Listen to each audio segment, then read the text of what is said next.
Good afternoon. Welcome to Art 101 for the virtual classroom. I'm Alin Kanha, your host today. This talk is brought to you by Iloilo Museum of Contemporary Art in partnership with the Bao Group. The presentation today will focus on the basic elements and principles of art. It is recommended for art teachers who are handling grades 5 to 8, but can also be used for other learners in other grade levels. These slides are carefully curated to showcase the ILOMOCA Visual Art Collection.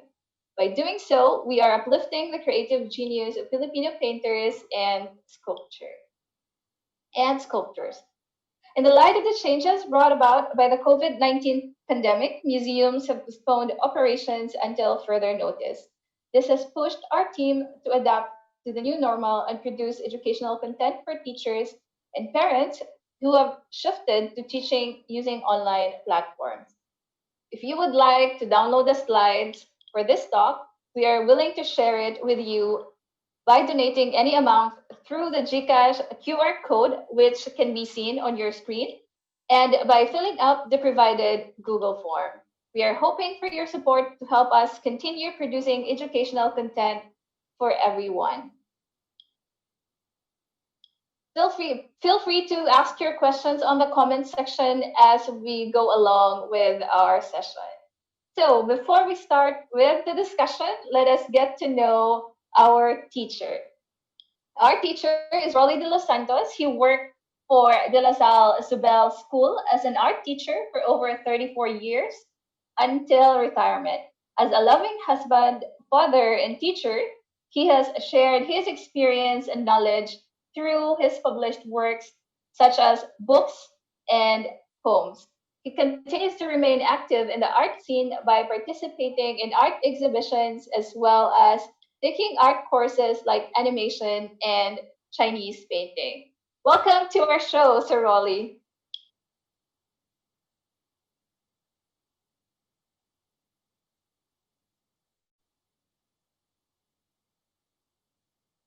Okay. Good afternoon, everyone. Thank you for taking time out to be with us. Hopefully, we will get a good signal until the end of the session. I would like us also to thank the Jack Cabato and her team for putting this up and inviting me to talk to you. My only regret is that I cannot meet you face to face because of the pandemic. But hopefully, we can have some sort of a tete sometime soon. Okay, thank you. Okay, my talk will be on the elements and the principles of art. Before I do that, let me tell you that my teaching philosophy, together with elementary students especially, is that I do not want to burden them with too much theory, but my thinking is that art should be experiential, and so because the other subjects like English, math, the social sciences, and science is already laden with too much information. So my thinking is that art should be enjoyable. So that being said, I usually focus on five basic elements of art, namely line, shape, color, texture, and space. So I delve deeper into these five basic elements. And as we go along, I give them a little bit backgrounders on the other elements as from time to time when the need arises. Like for example, there is a someone who has submitted something that has value. Then I'll talk to them, show them the example. But basically, it is the five basic elements of art that I concentrate on. So first, what is a line?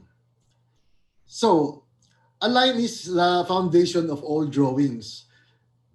Ano nga ba yung element? One of the elements is line. Well, again, I think I have not to mention that the elements of art is the basic the kumbaga it is the alphabet of the art of art. It's the alphabet. And that being said, ang alphabet, it is the foundation of words that will turn into words. And what about the principles? The principles will be the instruments on how you can use the elements. Okay?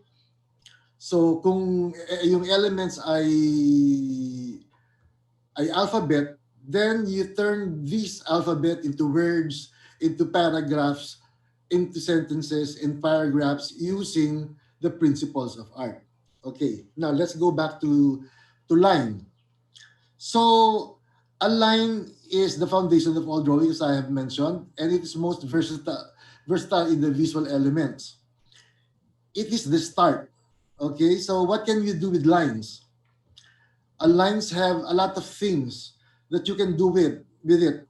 It can show emotions. Like for example, in the next slides, you will see that the composition of yes using lines will evoke certain emotions with people.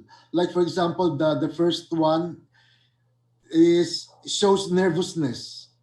Okay, the second one shows anger. Kasi parang ano no, galit na galit, matutulis yung mga lines. And then um yung they can evoke happiness. Look at the lines here. 'Di ba parang mouth na naka-smile? And then the other slide can probably give you sadness kasi parang lumuluha. But yeah, yung calmness, pwede rin pakita, confused, yan.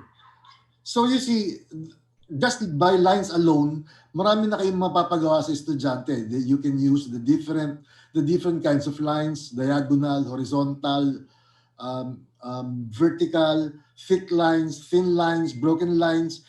These will all evoke a good composition and evoke certain emotions to the viewer. Of course, that is very relative kung sino yung tumitingin. Okay? Next, a lines can also give the illusory feeling of relative distances, as in perspective. Ang perspective is the art of solid objects on a two-dimensional surface, which implies height, width, and depth.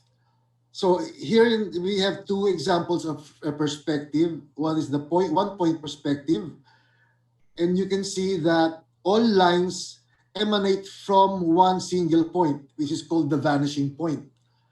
So you'll find out that even if they are the same box, they become different in terms of size, in terms of distance, because of perspective. Now, another commonly used perspective is the two-point perspective. Usually, this is used by architects. As you can see in the picture, it is used to draw a building. So, perspective yan. There are other kinds of perspective, but these are the two very common ones, the one-point perspective and the two-point perspective. Okay, so here we have Anita Magsaysay Ho with her painting Knit.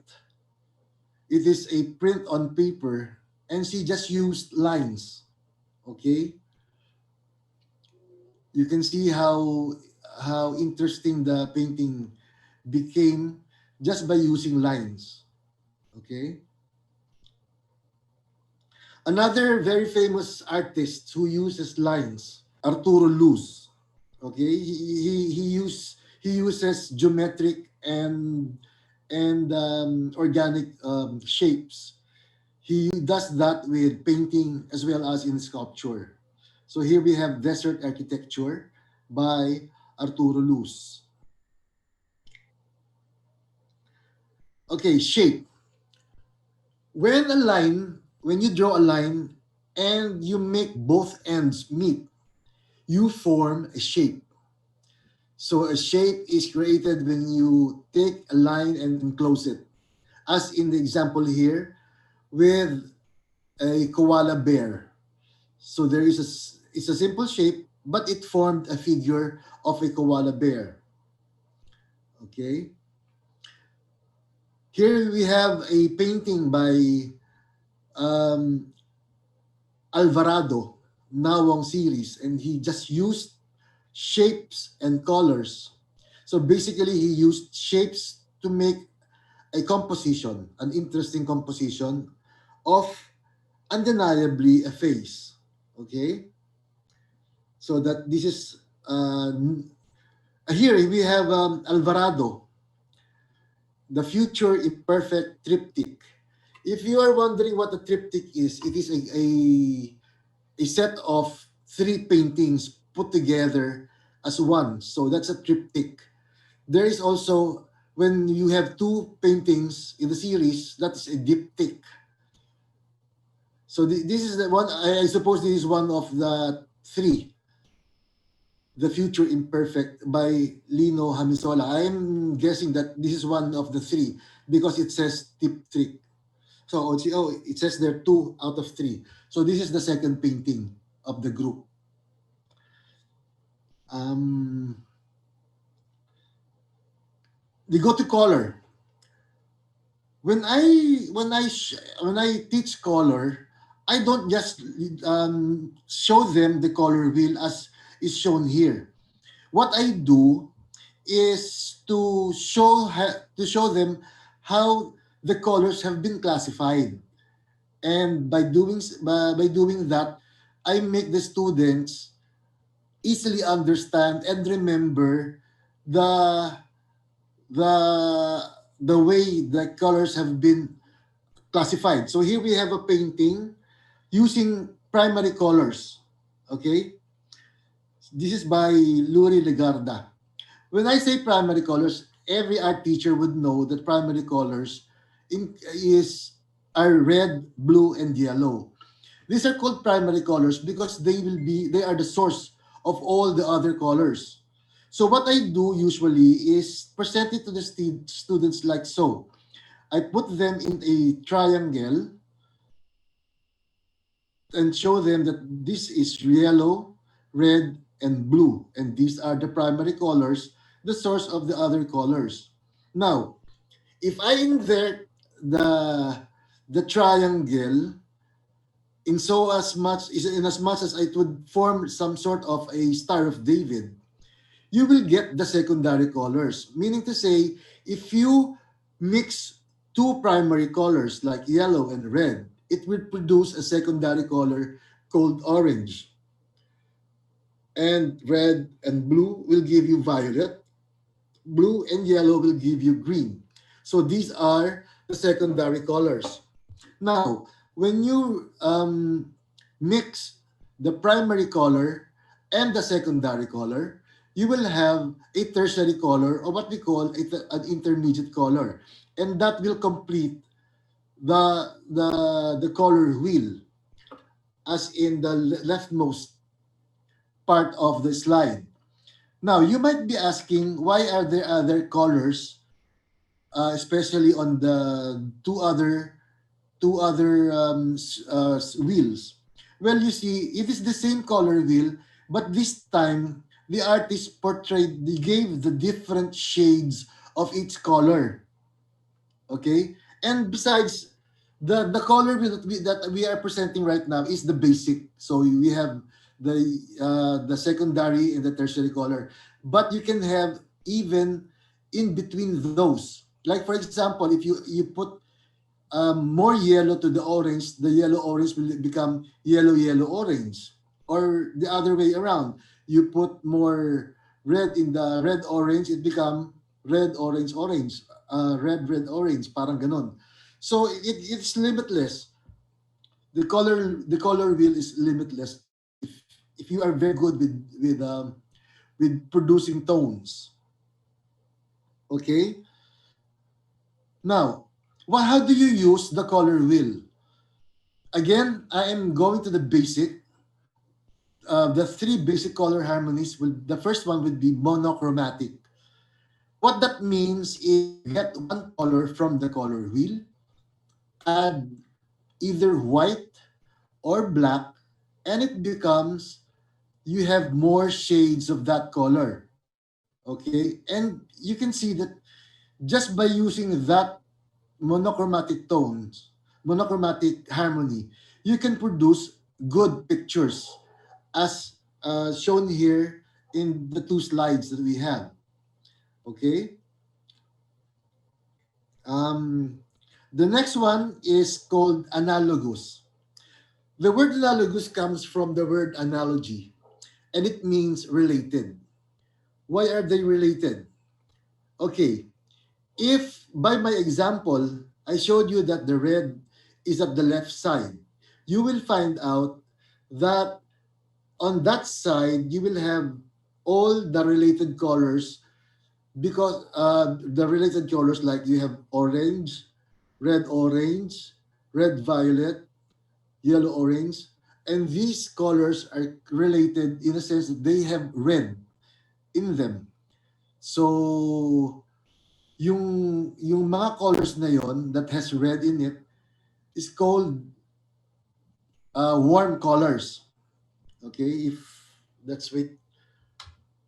Anyway, we don't need the slides to understand this. The other side, the blue side, you have the blue violet, the blue green, blue, yellow green, green. These are the cool colors. Now, bakit ganun ang tinawag nila? Remember, yung red, the analogous colors red, they are warm in the sense that you identify them with fire. Okay?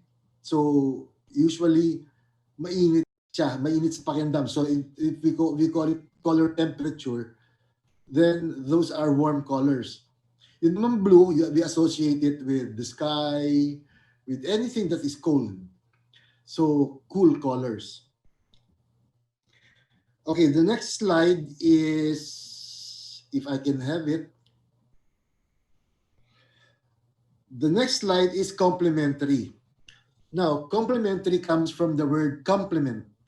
It means to complete. So, hindi yan yung, iba yung complementary na letter I. Pagka complimentary, pag sinabihan ka, oh, gwapo-gwapo mo, that's a compliment. But here we have the letter E, P-L-E. It's complementary, meaning to complete. So what is being completed? Remember our talk about the analogous, yung warm colors all have different shades, a different relationship with red, but they don't have blue in it, in any of the colors there. So what you do to get the complement is to go across the color wheel to complete the wheel. So when you do that, you'll find out that red, the complement of red is green. And we know for a fact that the season that uses a lot of the complementary colors red and green is Christmas. Okay? So another one is orange. The complement of orange is blue. Yellow, the complement is violet, and so on and so forth. Basta you just cross. Now the other harmonies, if you may ask, would be split complementary, yung mga ganun, double complementary. But again, as I have said, I do not burden my students with too much information like that. So experience lang. What you can do, for example, is to ask the students, kunyari, it's a Christmas season, you can ask them to make a single design twice. Single design lang, single design, make it twice. And then apply either a cool colors with one, and then the other one apply warm colors, and see the effect on both projects. Sometimes it can be very interesting, and the students would love to have that. Or if you don't want to use the same design, you can ask them to make a design for one for cool colors, another one for warm colors. Sa complementary naman, what I do is I ask them to pick two colors and get their complementaries and use these four colors in a composition. Okay? So yun, those are the things that you can do with your students for a good project. Okay? Now you can see here, um, you decide whatever color harmony was used. I have an opinion, like for this one in Benito's Lovers. I can see that she used complementary colors. So the basic colors are blue, merong orange, merong green, merong red, merong yellow, merong violet.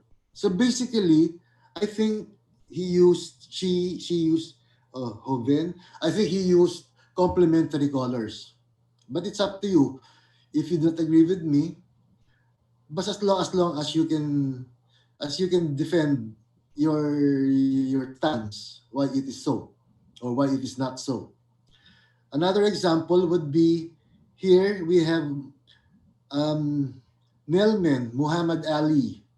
Okay, so what do you think is the color harmony used in this painting by the the pugilist Muhammad Ali, the late Muhammad Ali? Okay, the next one is here we have a more surreal painting if by Tibon, Incognito series. So I suppose there are more. It's a series, but he used not only complicated colors, but he used complicated shapes and lines. It's a total package. Okay. Now texture. Texture is how a two-dimensional object would appear to appeal to your touch.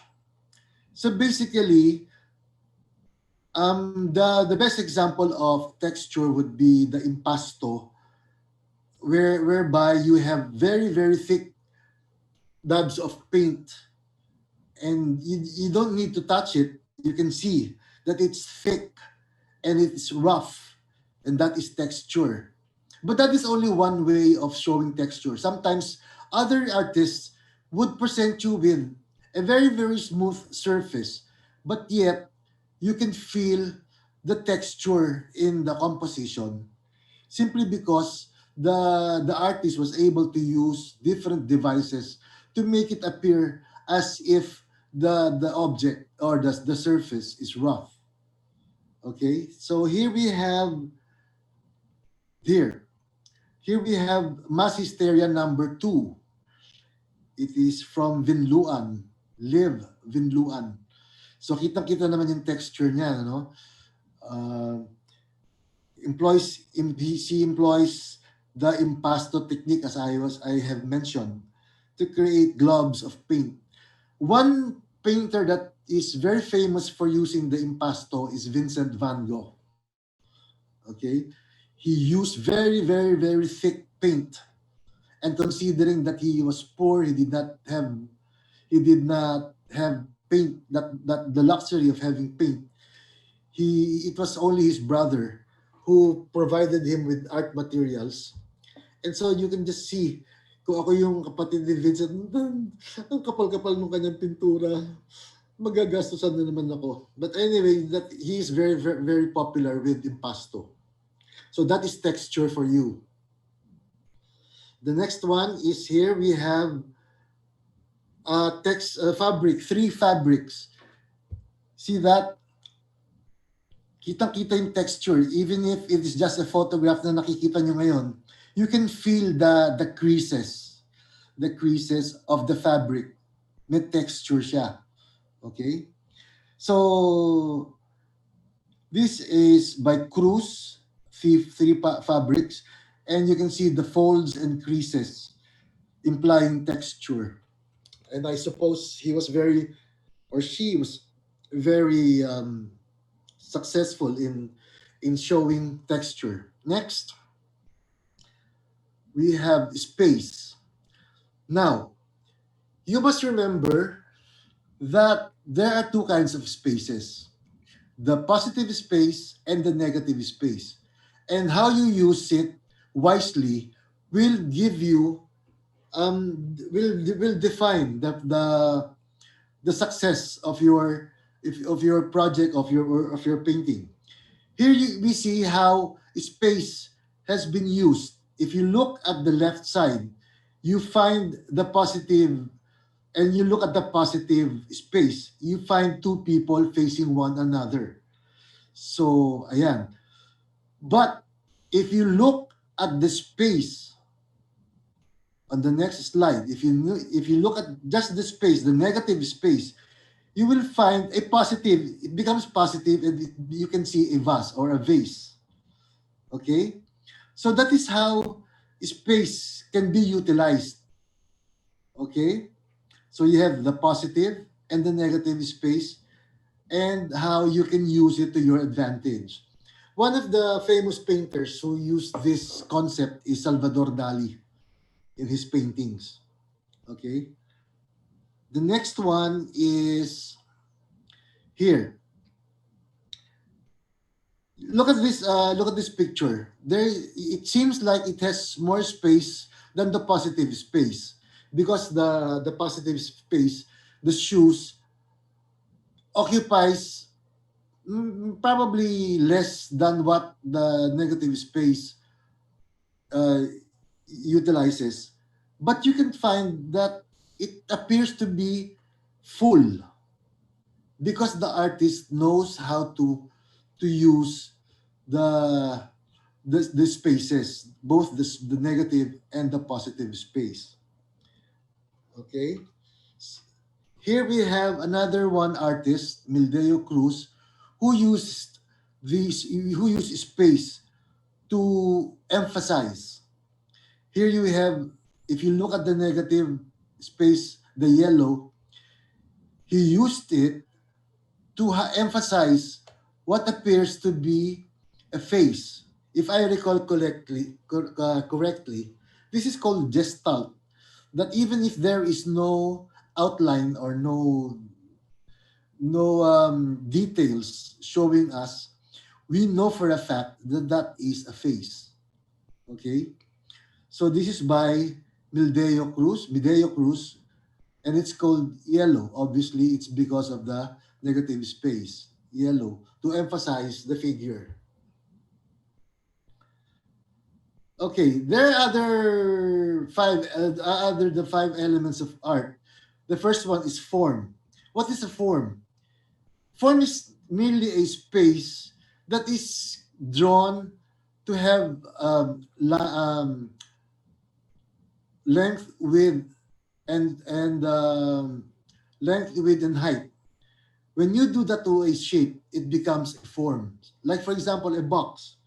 Okay, magiging form siya if you present it with length, width, and also depth. Okay, here we have an example of form. This is by Michael Cacnio. He is a famous sculptor from the Saturday Group. This is called Ladder to Success. Now talk about space also. You could just imagine if he made the ladder a straight ladder, it will not be as interesting to look at as he has created this way. Kasi it occupies more space, if you can feel that, right? Kasi kung straight lang yan, hindi masyadong interesting. And sa balance kasi, it also talks about balance, which I will talk about later. Next is here, and again we have a sculpture by Joel Alunday. It's called Homily, and you can see how an artist makes his work more convincing and um, more interesting to look at by not including all the elements, but just putting the head on top of the hand, it evokes a certain feeling already. I think it would have been more, this is more successful than if he had connected it with the body. Now, that's my opinion, but I think okay. Another way of showing the three-dimensional effect of a form is when you add shades or shadows, as in this painting by De La Cruz, The Weapon of Choice. So we have pitchfork, and he presented it with the shadows, and it became more 3D. It has a more 3D effect because of the shadow. Tsaka na-emphasize yung yung kanyang element, yung kanyang subject, which is the weapon of choice. Why it is so, I do not.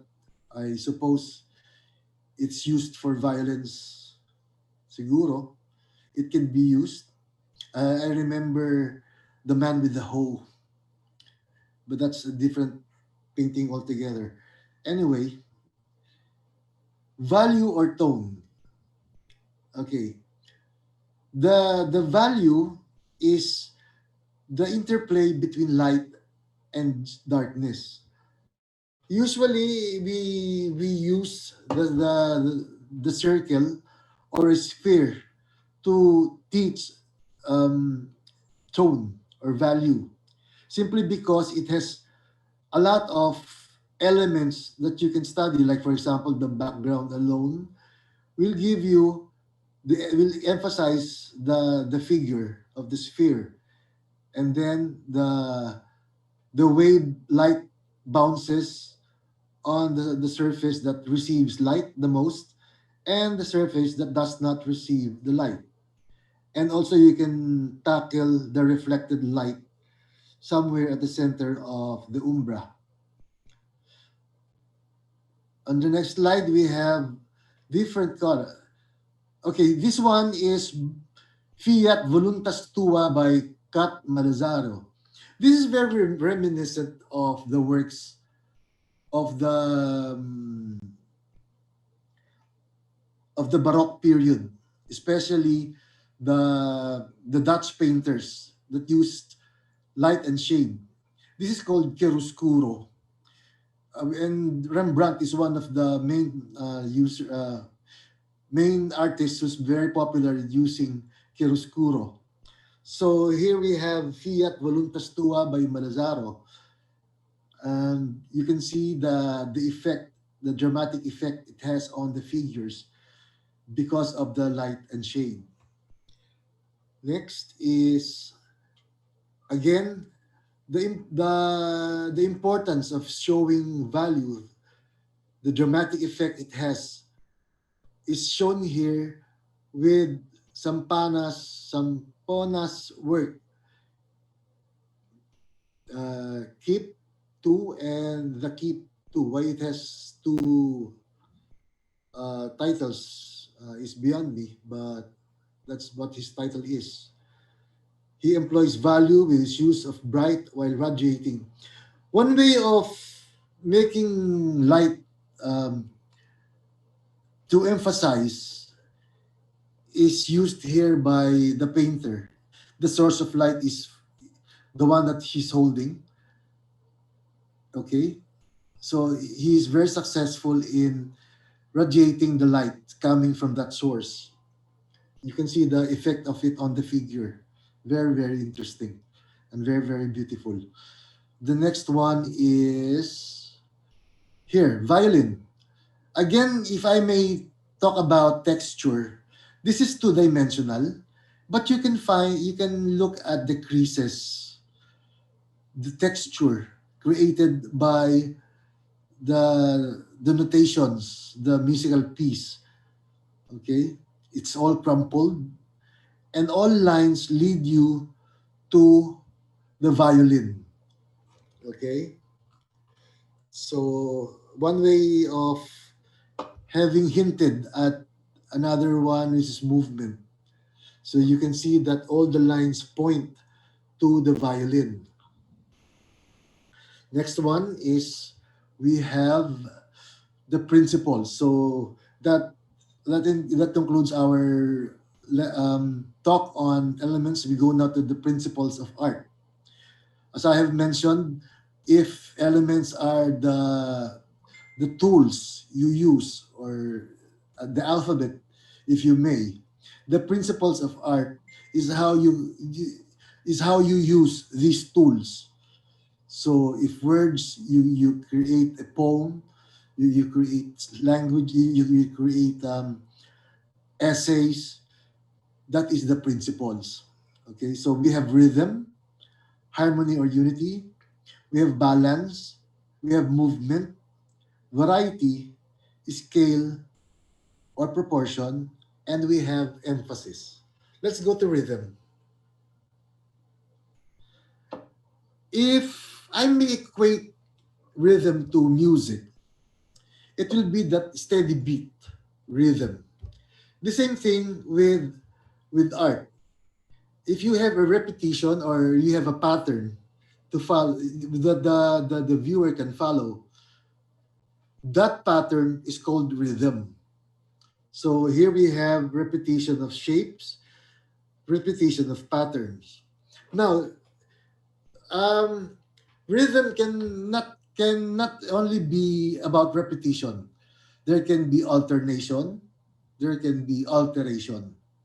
Okay, but as long as there is a pattern, that is rhythm. Ang alteration, the example of the alteration, if you recall a group of apples, a picture of a group of apples, and then somewhere at the middle or somewhere along the near the center is an apple. That is alteration. Okay? So repetition yung mga oranges, and then suddenly nag-alter, nagkaroon ng apple. That's for emphasis. Okay? Yung alternation naman is you have A, B, A, B, A, B. Alternation yon. So those are the ways of presenting rhythm. Next we have, oh here, this is Rhythm in Action by Justin Nuida. Search Mindscape Purple Haze. Oh, the title reminds me of Jimi Hendrix. Purple Haze. You see he has several rhythmic patterns here. One is the one is the one is the upper corner that looks like draperies. So we have rhythm over there, and then at the bottom we have the pattern of the mountains. So I think he was very successful in showing rhythm. Justin Noida. Here we have harmony and unity. Sometimes, especially during the Baroque period, where it is open-ended, a lot of artists puts a lot of elements to their artwork. And sometimes, gumugulo. There is no more harmony or unity. But here you see there are a lot of elements, but still you can find harmony and unity. It is cohesiveness. Unity is being the work being cohesive. Okay? So this is Acantilado Sanctum. It's called Sanctum. I suppose it's Sanctum, it's because of the animals. Okay? So there's harmony in both the shapes, the lines, and the color. They do not clash. Okay? Here we have Hablo, Hablo, the web. Now you see there are a lot of elements, pero hindi siya magulo, di ba? This is very reminiscent of Jackson Pollock, the action painter, American painter Jackson Pollock. I do not know if you can see it the same way I do, but that is what this painting reminds me of. The Web by Hablo. There is a tense, and so according to the caption, there is a tense unity in the painting by arranging the human figures in circular waves. Ayun, hindi masyadong nakikita yung mga tao. kasi maliit siya. I suppose this is a 6 by 6 feet painting. So malaki siya. It's even bigger than I am because I am 5'7", 5'8". So it's a lot bigger than I am. 3 inches actually. Now this one is by Rafi Napay, Being. Again, you can see that there are a lot of elements put here, but it's undeniable that there is a person, there's a human figure that forms into a tree. So there is cohesiveness and there is harmony in the composition. Okay, I think it says here that he uses thread. Anyway, let's go to there. Let's go to balance. Now, there are three types of balance. First is symmetry. Next one, or the formal balance. And that's very simple. It's very easy to do. You just divide the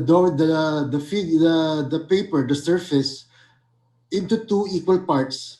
And what you find at the left, you will find at the right. Parehong-pareho. That is formal balance. Okay? It is very safe, but it's not as interesting as informal balance. Ang informal balance is asymmetric. Okay? Now, there are certain rules that you can use. One of these rules is, I'm sure that you have heard of the rule of thirds, or sometimes a white big figure would balance four smaller figures, something like that. It's something that is very hard to teach in such a way that, because one has to have a feel of balance. So kailangan yung artist mismo feel it. Like for example, the way I explain it is, if I have if I have year old son, and we went to play in the park and there is a seesaw, it is impossible for us to sit on both ends of the seesaw because I'm very heavy. What I shall do is go nearer the fulcrum until we are balanced. So that is what I mean by an artist having a sense of balance. So sometimes you have it, sometimes you don't. But as you go along, you will have a sense of balance, especially for asymmetric balance or informal. It is more appealing if you have informal balance than the formal balance. Yung radial balance, as the name implies, is circular kanina, katulad ng sinabi ko to kanina, yung kay the one that showed something similar to Jackson Pollock, yung mga tao, it's circular. So that's radial. Yan. That is radial. Okay? So in effect, parang ano na rin siya, parang asymmetrical din siya. Although circular yung pagkaka-present ng kanyang mga elements. Next would be, here, we have an example. Look at this figure. While the figure is at the center, he is holding on to different elements. So, yung sa kanan niya is an umbrella, which we suppose is very light. Pero, malaki siya at saka color red. As against the one he's holding on his left hand, the palette, which I suppose would be heavier. So the artist, knowing that the other is heavy and the other is light, ganyan yung ginawa niya pagkaka-arrange ng kanyang mga elements. And if you notice the one at the bottom, meron siyang off-center, slightly off-center, na I don't know what that is, yan. But he used this to balance the whole figure. So that is what I mean when I say the painter has to have some sort of a sense of balance with his composition. Hindi basta-basta ilalagay mo yung mga elements. You've got to have a sense of balance. Here we have a famous painting of a famous painter Juvenal Sanso. You can you can identify his works easily because it is very uh, recognizable as a Sanso. Here we have the luminescence of dawn. Now, as according to the caption, Sanso distributes the objects evenly in the on the canvas. So para siyang symmetrical in a way because um, yung mga nakikita mo sa kaliwa, you also find them the at the right side. Although there are some innovation differences, like for example the far away mountain at the far end, pero it was balanced by the moon. Can you see that? Ayan, no? See, there is a sense of balance. But I think I still consider that as symmetrical. Here we have another painting, a good example of asymmetrical. Okay? You see that kung wala yan sa left side, the figure, the castle figure, will be very, very heavy. Okay? But it is balanced by the clouds and the other elements on the left side. Ayan. Tsaka yung land, yung terrain. See how he distributed the weight? Yan yung balance. Again, hirap ituro yan. Here we have movement. Ang movement is where the eye leads you. Here we have Thin Line by Montemayor. Can you imagine if both the figures and the reflections were all going to the same direction? In such a way, parang there is also a balance, di ba? But yet, you can feel the movement. Parang circular siya. So, yung figures going to the right, and then the reflections going to the left. So, nagiging circular yung movement niya. Okay? Here we have the wrecked train by Randolph. He uses angled bodies. So merong movement yan. The eyes will lead you to the figures. Oh, another very good, very, very good example of movement would be the Last Supper of Leonardo da Vinci. You will look, if you look at it closely, you will find out that all the apostles, left and right, looks at Jesus Christ, giving the movement of the eyes of the viewer go directly to Jesus Christ. And not only that, he used a one-point perspective so that all lines in the composition will point to Jesus Christ. So yun ang movement. So the same thing here. The lines lead you to the bodies. Okay, and you can feel the weight burdened by the train on the bodies. Here we have a journey. So this is a porcelain done by Nelia Kerbin. Okay, you can feel the movement just by looking at the lines and all the other elements. So this is a wave, and here we have variety. Sa variety naman, it refers to the elements of a composition that differ from one another, as in this example by Uy, Swoosh Gold. Probably, of course, referring to the goldfish. While there are a lot of variations in the elements, it is very undeniable that the subject is the goldfish. It doesn't have to be titled actually goldfish, and you will feel that the bida of this composition is the goldfish. Okay, so the energy is post. Here we have a painting by Tibon. This is a an homage to Picasso. I think he used the Guernica, a painting done by Picasso, showing the left side.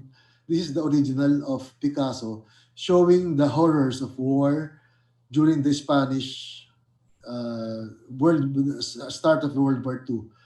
There is a place in Spain called Guernica, which was bombarded, and it was this, and Picasso wanted to capture the moment whereby it caused a lot of depression and loneliness to the village of Guernica. So here we have the same, almost practically the same composition, but this time the artist gave it color.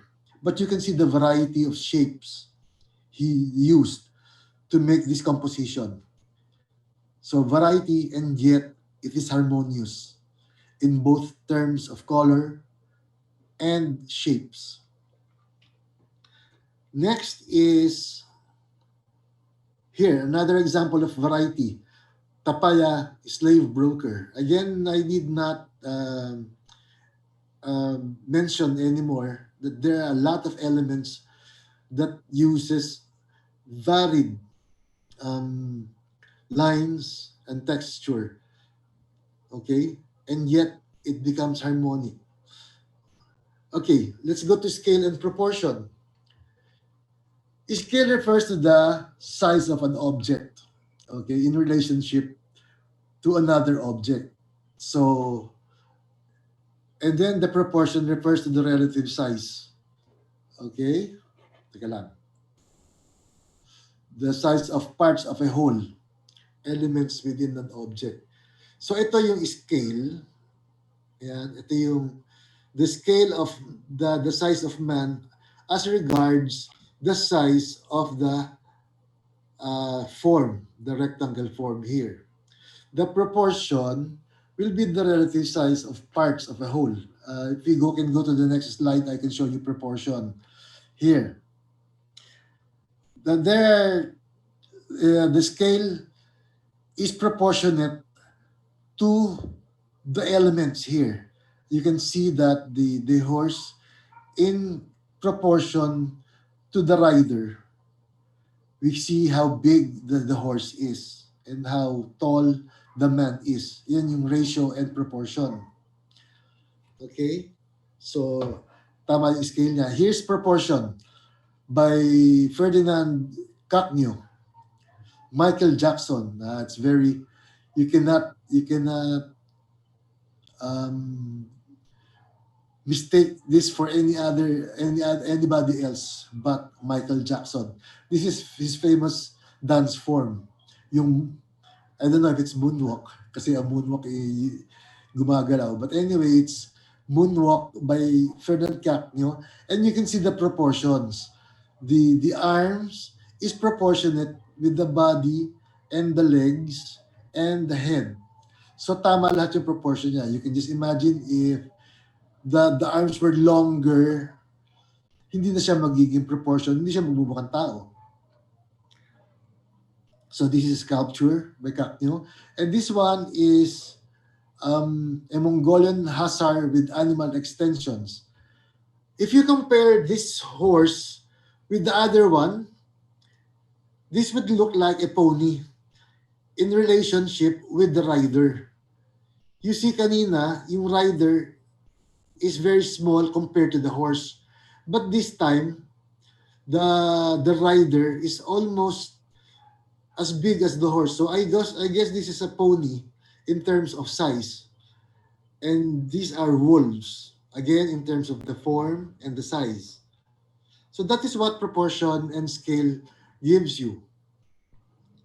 Okay, so this is a painting by David Molosky.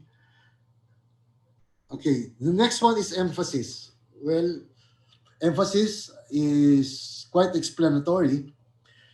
What element in the composition would you like to emphasize?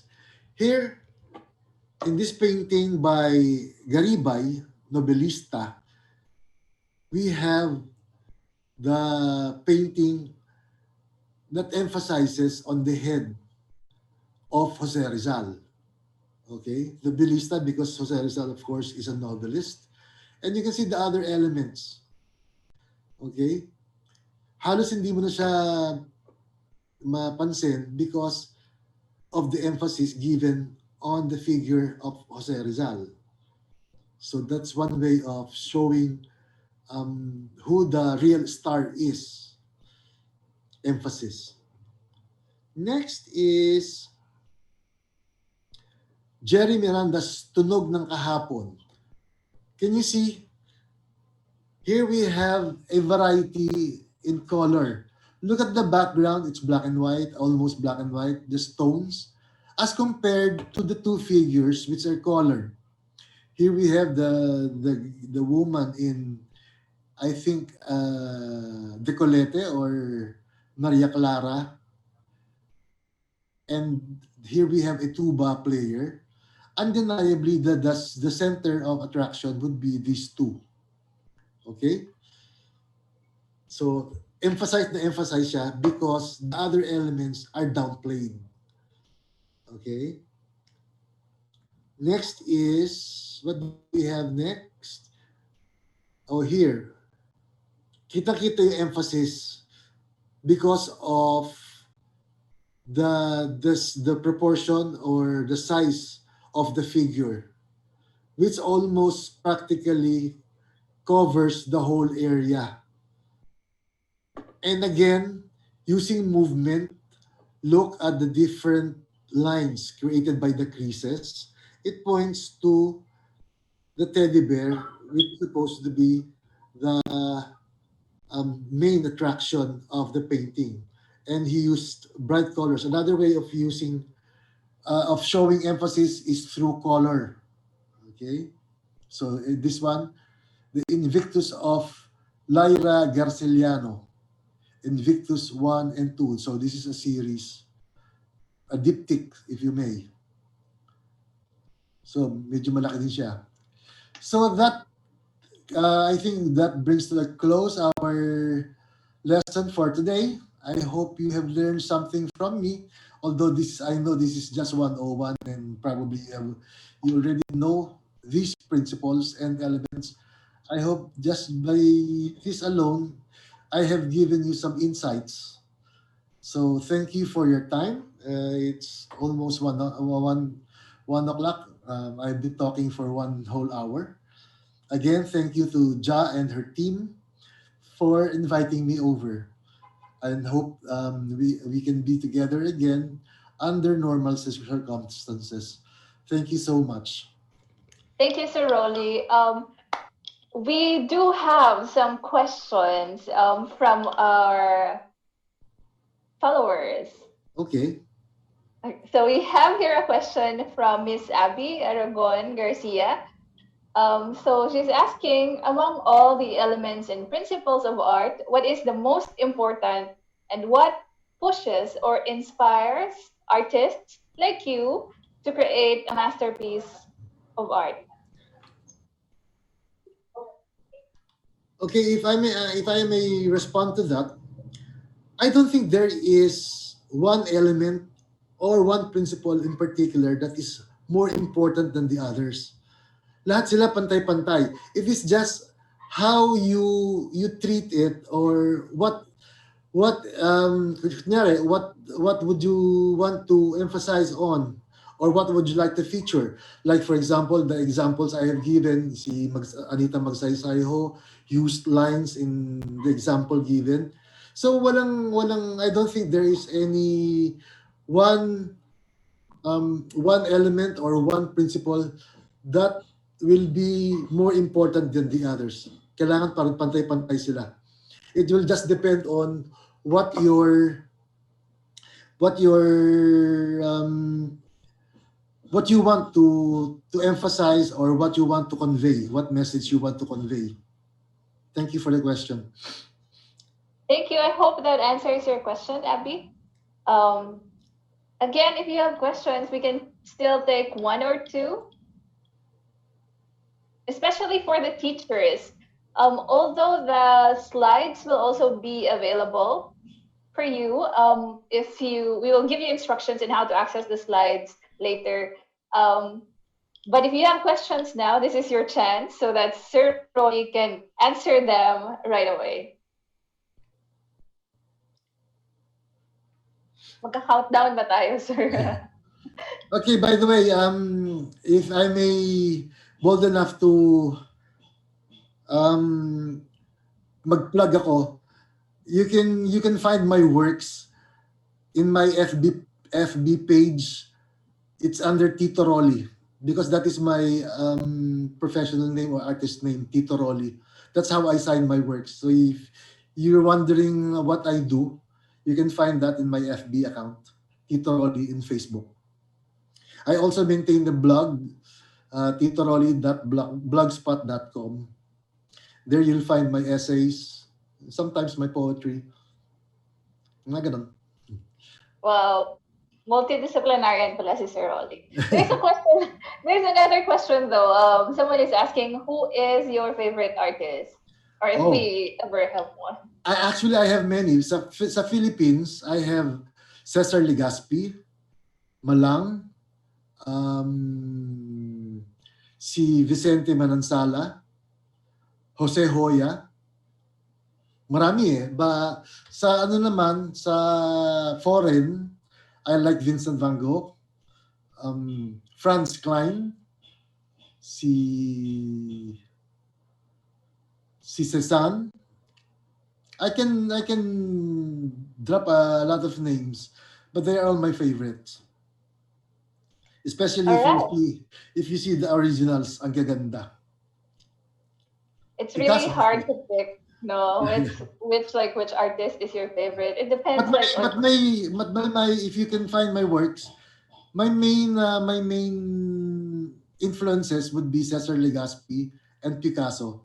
I call my work transparent cubism, if I may. More like geometric features Yeah, in their yeah, yeah. those two. But my figures are more realistic than Picasso's.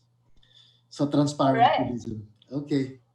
All right. Thank you, Sir Rolly, and for giving us more insight and info on elements and principles of art. It's a good refresher, and it's also hopefully will help our teachers teach art to their students.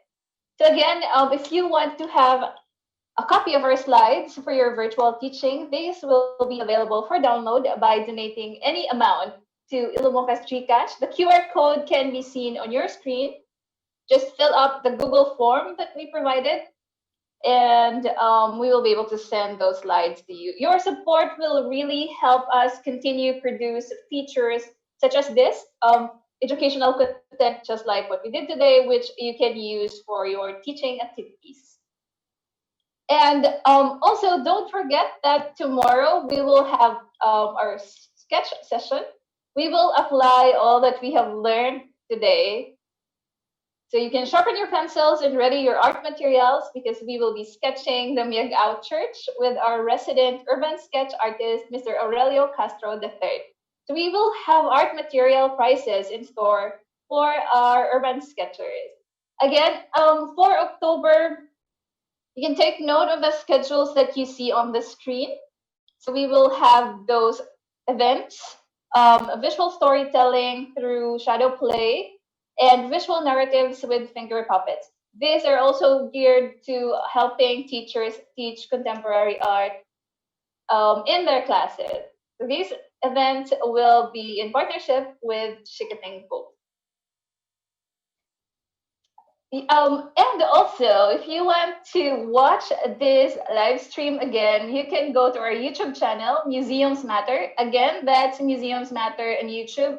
We have made all the previous live streams available for the teachers and also for other learners, art enthusiasts, museum enthusiasts who want to view these live streams again. Okay, so that's it for today. Thank you for joining us. See you tomorrow at 12 noon. Salamat!